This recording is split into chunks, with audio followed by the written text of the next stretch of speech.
Well, hello everyone, how you doing? Zach here with Neighborhood Church, and I am with a couple of my good friends, Keitha Brown and Aaron Brown. They are leaders of one of our house churches, and as you can probably see, the background isn't the same. We are on location at their house where their house church meets, and I don't know if it's in this room or a different room, but it's kind of a neat room, isn't it? Kind of got that old feel to it, and as you can probably also guess, we're going to interview both of them, but before that, I just have one quick announcement for you.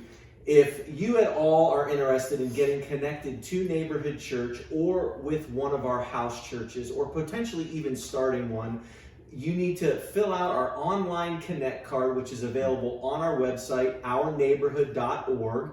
And it's also should be posted in the body of this post if you're watching it on Facebook. If you're on YouTube and watching it via our YouTube channel, definitely go to our website. But without further ado, why don't you guys introduce yourself first to our viewers and just maybe share, a quick blurb about each of you. Keitha, go ahead. Okay, hi, I'm Keitha Brown and married to Aaron, and we have 3 boys, Orion, Noah, and Lennon. And we've been a part of Neighborhood Church just over a year now, and we've been through this whole transition, and it's been really good. And this is the place Yes. that we have our house church, these exact seats. That's great. So yeah. So I'm in gold right here then. Is this where you sit, Aaron? No, I'm usually sitting over there on a hard chair that nobody wants to sit Oh, on. it's serving others. That's good. Well, so let me get the first question out, and it's one that I know I've personally experienced, and I think probably you guys have experienced as well during this pandemic, but lots of isolation, lots of disconnectedness, lots of negativity, at least early on. But when we made the move to go to house churches, the things that you guys were doing, as well as a lot of other house churches that are part of our church, you've been able to have success in kind of combating that isolation, that negative feelings and disconnectedness that people are feeling. Why don't you talk a little bit about that, about kind of that environment that you've been able to foster at your particular house church? Sure. Keitha, you want to handle that one? Well, okay, so when the whole lockdown happened around, February, March, it was just rough. Our kids came home from school. Aaron started working from home. We were all here. It was nice for a brief moment. Minute, huh? A minute. But we are created for community. Yeah. So we just started missing people. We missed relationships, friendships, family even. So when we came together for the house church later, the whole thing was like night and day from, I don't know if you want to call it corporate church. Sure. Just the whole model. First of all, it was way more intimate. Mm-hmm. And we found when you have these intimate settings that people are more open to sharing personal stories and just opening up. So that was a huge thing, the intimacy, the community, the smaller gathering just had a totally different vibe than when you wake up, drive in your car and go to church and sit, listen to a sermon and go home. Mm-hmm. So you get to know people better.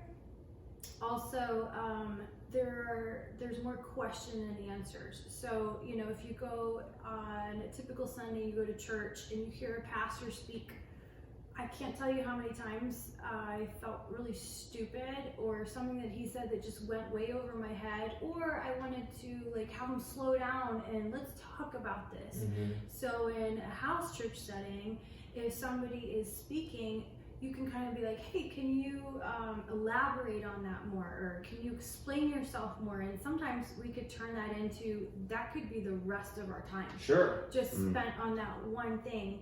And when a pastor's normally preaching in a regular church, it could just go like boom, like that. Yeah. So those are just a few benefits of it that has worked very well for us. I know I could tell you several times that we've gone down a trail and we finished the night out on that one thing. As it should be, Yeah. right? That's Yeah. good. That's good. Aaron, would you care to add anything? No, I think that encapsulates kind of what we've been feeling before COVID was even happening. We were like, this church in general, there is that disconnect, and it's a natural disconnect, and that's tough.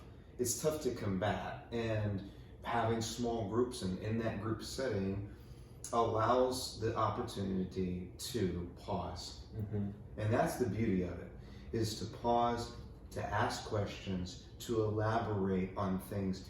See, because a lot of folks in an environment that people feel comfortable in, because not everybody wants to ask the question. Sure. Here, it's expected. That's good. Which is good. That's good. So your level of participation is pretty high. It is. That's good. That's good. Now, Keitha, you mentioned the word intimacy. Now, within that word, I think it's inherent within that word that it means transparency, vulnerability. This sharing of, I don't want to say your deepest, darkest secrets, but you're sharing parts of yourself that maybe you're not getting to share with others on a traditional Sunday morning gathering. What role do you think intimacy has played in your particular house church, and maybe even how has that played itself out, moving from, you guys meet on Tuesday night, which is, again, another advantage of a house church. You can meet on every night that you want. What's the role of intimacy, vulnerability, openness, and how has that been fostered? So that was the groundwork. Okay. The first time we got together, within the first 10 minutes, the groundwork was, this is a place that is sacred, that is a place that you can feel safe, and it is a place that you can be vulnerable if you choose to be that. And that was the way we set this up. So it was almost like an expectation that was already set in advance before we went even into any of the study. This is what this group is about. It's about growth. It's about helping one another. It's literally the doing life in the confine of this environment. And so what that has done is it has allowed people to say things that they would never typically say to other people. And different than a, hi, how you doing? Right. There is no... You get more than a, hi, how you doing response. There is none of that. There is no, I'm feeling fine, or no. There's genuine response to saying, and there's a genuine receiving, which is the equal part of this. Absolutely. Is when somebody says, how are you? People really want to know how you are. And if you're not good, well, let's talk about that for a minute. And if you're elated and things are great, let's talk about that. Sure. Because both need to be vetted out of to the why. And everybody cares for each other. So that is the intimacy, the vulnerability, that opportunity to share things you would never share. And we're still growing. We're still developing in that. But we had to start somewhere. Absolutely. Yeah. And so once we're in this group, this is what this group is about. It's good. Yeah. And the smallness of it, we have, I believe, seven that meet. 3 couples and 1 single person. Different ages. I love that. Different ages, different socioeconomic. Different life experiences, different walks in life. That's the other piece of this, is everybody's coming into it with a different outlook, with different questions, with different experiences, with different things to add to the group. If nobody's the same. That's good. And if everybody's the same, talking about the same thing, nothing is going to happen. And I think the groups in general, from what I can see about the group, they've all been set up to be diverse as best as possible. As best as possible. So you mentioned growing in there and how you're still growing, you're all still growing. Why don't both of you talk to me in particular about how in this season of life, in this season of church for the both of you, in the particular house church that you're part of, how have you guys each been growing closer to God, closer to each other? How have you been learning to hear from God and maybe exploring the depths of your soul that you maybe haven't been before? Do you want to take that? Well, I would start, Okay. one thing that we've been working on is active listening prayer. Is that what you would call it? And that's something that I don't feel like people would feel comfortable with in a larger group setting. So it's quiet. It might just be a couple minutes, and we all just listen for what the Holy Spirit is speaking to us, or a vision that He's showing us, or a word. And that could be, we go around the room and one day somebody's like, I didn't get anything. And then another week they might be like, God gave me this word, God gave me this verse, God gave me this vision, and it's for you. And so it's like, it's just something that we've been working on as a group together. And I think it's really successful. It's really cool to just see how the Holy Spirit is moving.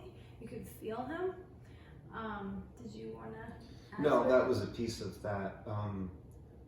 The growth, I would say some of the growth that happens, it starts with the absolute truth. What I mean by that is when each person, not couples, but each person comes into the environment, they are coming with a spirit of truth. They're not here to share things that to sound verbose or sound egotistical or whatever that might be. And what this environment has created is a platform through not only the house church, but through the study itself.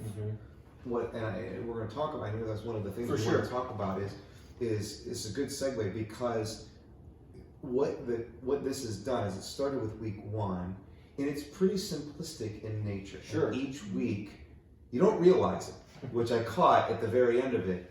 The very end of the 8-week session, you realize, oh, this has been a natural, organic progression of vulnerability and growth. And then you don't even realize until now we're looking back going, oh, wait a minute. Look where we have come. I noticed this last Tuesday when we had our group, I noticed the conversations had changed. I noticed that the demeanors had softened even more so. I noticed that people were really wanting to speak into and hear from each other. That you can't create that in a program.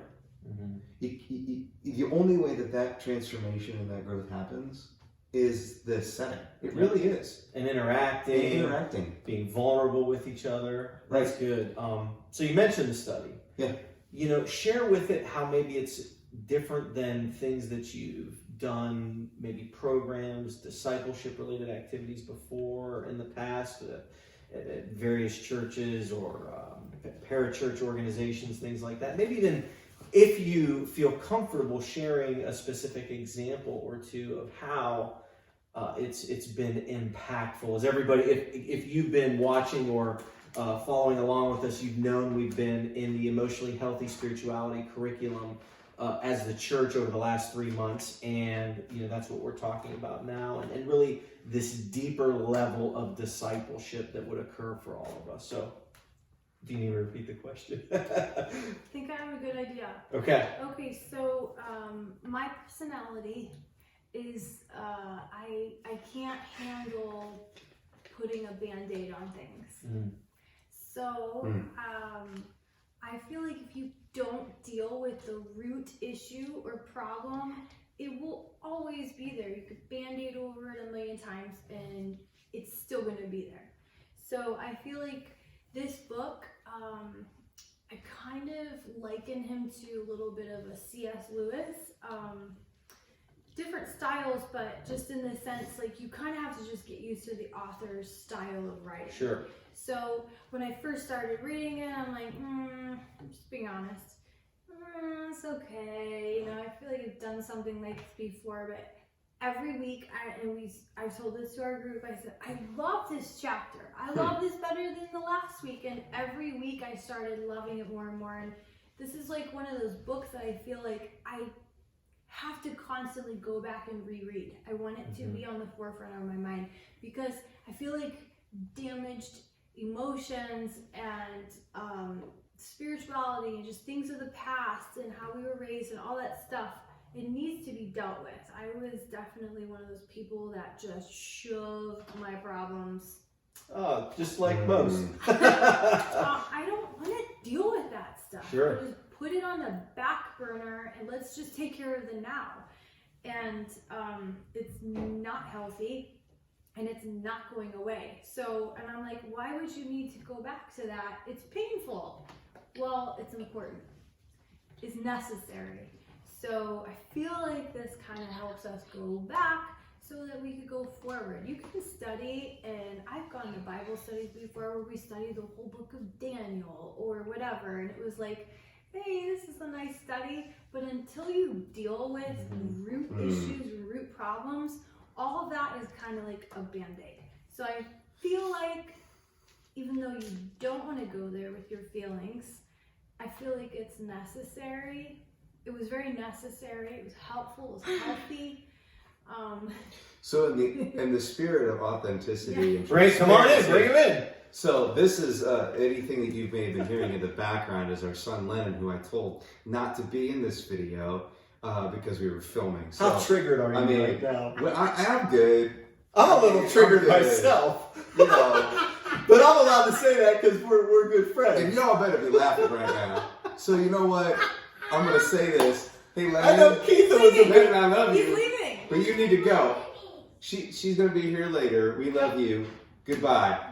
This is the beauty of filming in a home with very little editing capabilities. Man, I'm being serious. You have to give us 10 more minutes, okay? Yes, go. Yeah, see ya. No. Do you remember where we left off? Oh, yeah. I just want to let them there. know, the viewers know, that Grammy lives about 5 miles away, and they're sending Yeah. their 8-year-old to walk 5 miles in pitch black. She's I'm so kidding. I'm so kidding. I'm so kidding. All right, go. We have digressed, but that's good. We're gonna go back. We're gonna go back. Emotional, healthy spirituality. Yeah, okay. Let's get back into that. I hope you guys appreciated that. Anyway, so we've been around. We've been in the Christian culture. We've been in leadership positions in churches. We've gone through studies before for 20 plus years. And each study has bits and pieces that are good. Mm-hmm. And that's the amazing thing about this. This isn't bits and pieces of little nuggets that you were just hopeful that you find. This is life transformation. Mm-hmm. That's what intrigued me about it. Is you're dealing with things that you didn't necessarily know you knew you had to deal with. And I'm kind of reiterating what Keith is saying, but until you deal with X, you can't grow in Y. It's impossible. And this is what this book has shown, the study has shown, is through the day-to-day office, through how he writes and what the stories he's telling and the examples he gives, you know that this dude is totally speaking from a place that he's been in it. It's relational. Absolutely. There is absolute honesty and transparency coming from the author to you. Well, he shares some stories. He does. Mm-hmm. And if it wasn't authentic himself, this wouldn't work. Yeah. So there's so many layers that you can't even touch upon because it's so complex in the way it's been done that it makes sense. And it's kind of a weird way of saying it, but it's in depth. It exposes the things that he's gone through, that ways of, this is the way of saying it, the way that God has changed Pete. Mm-hmm. He knows that other people deal with it. And therefore God empowered him to create something to have other people go through the things that they need to change as well. And that's what's so good about this stuff. You know, it's funny, for our viewers, you might be hearing, well, you're not listening to a sermon being preached even in your house church, or you're not watching a sermon being preached, but there's a video portion to what we do in the curriculum, but maybe speak to that a little bit. I know it's not something that we haven't prepared, but this is very non-pastor centered, what we're doing. This is non-Sunday morning sermon centered. How has that been different for you? Has that been a hard adjustment you've had to make? I think it's I'm trying to think of the demographic of our group. Yeah. I guess speaking from the two of us, we live in a pretty information-driven society. Mm-hmm. And not that Sundays are bad or that Sunday church corporate gathering is bad, but there's an element that is totally missed. Mm-hmm. And so when you're hearing and hearing and hearing on a Sunday for an hour and a half, there's something that you just want to sit in it for a minute. Mm-hmm. And it hasn't necessarily been an adjustment for everybody.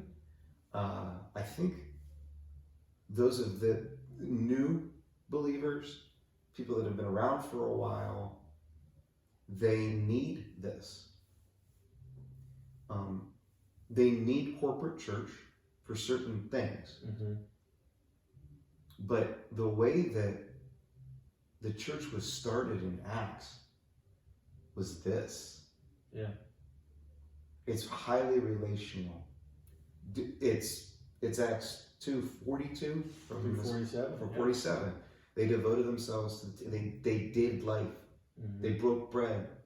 There was no trying to figure out what programs we're going to do for kids. There's no trying to figure out what we need to do next about this. They just did it, and they listened to the Spirit as He led the group, and there was a common ground. That's the other thing. There's a common ground here. Is that everybody here wants to grow? Yeah. And if you don't want to grow, this isn't going to work. Not a good place for you, right? It's not a good place for you. And this is for the people that are in these groups, or somebody who's going to be trying it out for the first time, or they've been around and they want to go deeper. It's not for the faint of heart. And I have to say it that way because if you're expecting to sit in a group and not necessarily want to participate, that's okay for a minute. Mm-hmm. But that's not what God wants from you or for you. And so this is what this is doing for the body of Christ, the church. That's good. That's good. Keitha, anything to add to that? I just think that when you hear people's, it's personal. So when you hear a lot of people open up and you hear their backstories, that is my saying. I like to say that takes me to church. That's good. I mean, we all have a story, right? And yeah, but also like how they've grown, but how God has transformed them. it's beautiful. Mm-hmm. I mean, and you know, you have a story. Yours is together for a lot of years because you've been married for a while. But we've all been made distinctly differently to live life together with each other. And, you know, I don't know who I was saying this to today, I think. Maybe I just said it in my mind. But when God moves, sure, will He move in your quiet time or will He move in a worship service? Man, I miss corporate worship. I'm a primary preacher at our church, and I miss the worship more than I miss preaching. But when you're living life in community and you experience a word from somebody else and you know that God gave that to them and you weren't talking to them beforehand and He gave it to them to say to you to encourage, that's an amazing thing that, sure, can you get it on Sunday morning? Absolutely, but God designed us to get it in community, living life together, and not even just on Tuesday nights, because if we're honest, that can become just a different Sunday morning. Mm-hmm. Which it can be. It could just be like, what are we bringing for food? Yeah. Whatever that might be. And something that hit me is so many people have life experiences and God's done something in their life and they never know why it happened. And it could simply be the why is so they can share it in the confine of a house church to somebody else. And I've seen that happen a couple of times. Sure. And go, oh, that's why this happened. You'd never know. Mm-hmm. And it kind of exposes all the things that you've experienced in your life to go, oh, I can share this here. Yeah. and people actually needed to hear it. And you never thought 15 years ago that it just happened. You don't know why. It could be for this very reason. And it exposes those things to you. God uses it. Absolutely. Well, guys, we're coming to a close here. Are there any final parting words or thoughts that you want to share with our viewers? Keitha? So that means neither of them have any. I think we've exhausted. We hope that this has been beneficial. I mean, if you aren't in a house church, we encourage it. Not just we. I think the body, Jesus, encourages that. It's necessary for us, our growth in Him. And you might not think that's right, or you might be like, no, try it. Be vulnerable. There's a time now, I think people are starting to look inward. And God's going, yeah, I'm having you look inward on purpose. Because I know that there's something in you that I'm trying to tell you. And this house church model, it does it. So thank you, Zach, for leading this into this direction. We love our house church. And I mean, we've been together for 8 weeks. And we are friends. And it's beautiful and family. And so thanks for allowing us to do this. And hopefully we didn't screw up anything. Okay. I don't know. I'm wondering what the interaction would have been with Lennon had the camera not been on. Please tell me the camera is on now. It's still on. Of course it is. I don't have any special remote. This is, guys, you're getting really live. vulnerable. What would it have been like? Oh, I'm busted on you. It would have been, Lennon, what are you doing? No, I told you. Little sterner, right? No, that would have been about right. That's good. I'm softening at my old age. No, I'm growing. You're growing, right? Yeah. Absolutely. I have Jesus. We have 4 kids, so I know the pain that they were experiencing as I was experiencing it with them. So I thank you guys. I love you guys. It's been great to get to know you.